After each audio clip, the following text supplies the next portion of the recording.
But maybe science is more your thing. And if you're a high school student with a knack for science, you could compete at the international level next year, just as Fort Valley students recently did. So here now is Jennifer Wiebert, content creator or content coordinator for the STEM for Fresno County Superintendent of Schools. And she's here now to tell us about the Regeneron International Science and Engineering Fair. And you brought along some very smart cookies with you today. Okay, so you guys all did very well in the recent science fair, and we're going to get to how you did and what you did in just a second.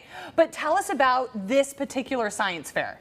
Yes, so this particular science fair is the International Science and Engineering Fair. It's held every year in May with over 1,700 students from around the world who compete from 67 countries. It's crazy. It is crazy. Is it always in Los Angeles? It was in LA this year, right? It was. It rotates around the country. Oh, okay. And they give away $9 million worth of prizes, scholarships. Wow. Okay, so how do you get to this International Science Fair? Yes, you get there by participating in the Fresno County Science Fair.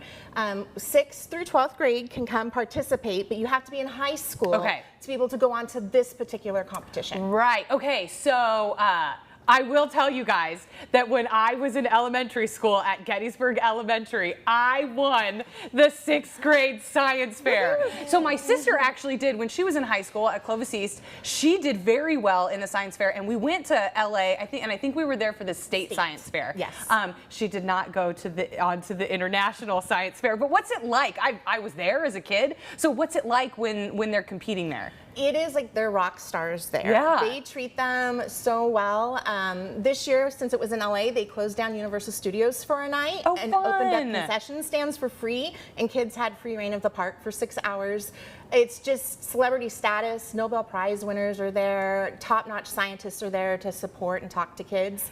It's quite amazing. It is, and the science that you guys are all working on is quite impressive. Not only the science, what you're studying, and the experiments that you're doing, but writing about the science is actually really difficult, and explaining your science is a tough thing to master, because they're standing in front of their science boards there. People come around and then you talk about your projects, right? So we're gonna do that right now. Okay, you guys are gonna go down the line, introduce yourselves, give me your grade, and then give me what your project was and how you did at the science fair.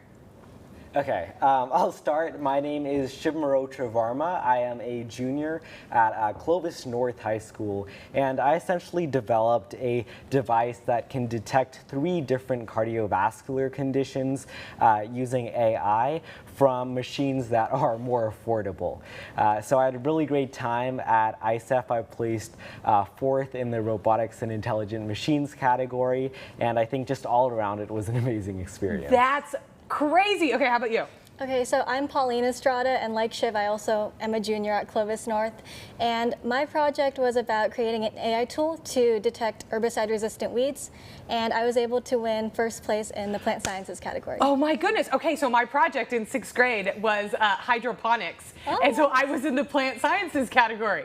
Okay, next in line. I'm Isabel Luna. I'm a junior at Sanger High School, and I developed non-synthetic UV filters with botanicals that have the ability to protect our skin, but also heal our skin.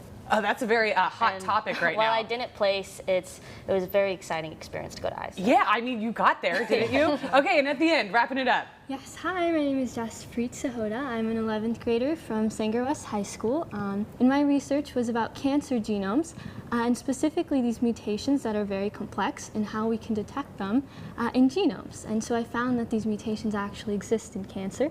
And I got to place 2nd in the category of computational biology. I cannot believe that you all ended up on an international, I mean, there are millions of students in the world, and you guys ended up on the international stage. How long did your projects take? How long did you work on them?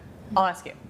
Yeah, so the entire project kind of span, unless you're doing a continuation project, is a year.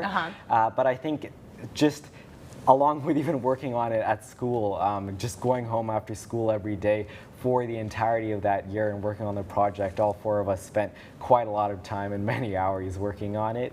So I think just throughout that year, just a lot of sleepless nights working on our project. Yeah, I can imagine, because every night you go and you analyze and you write and you rewrite and then you practice and then you tell other people about it and then you say, okay, do you understand? And they tell you no, and then you go back to the drawing board.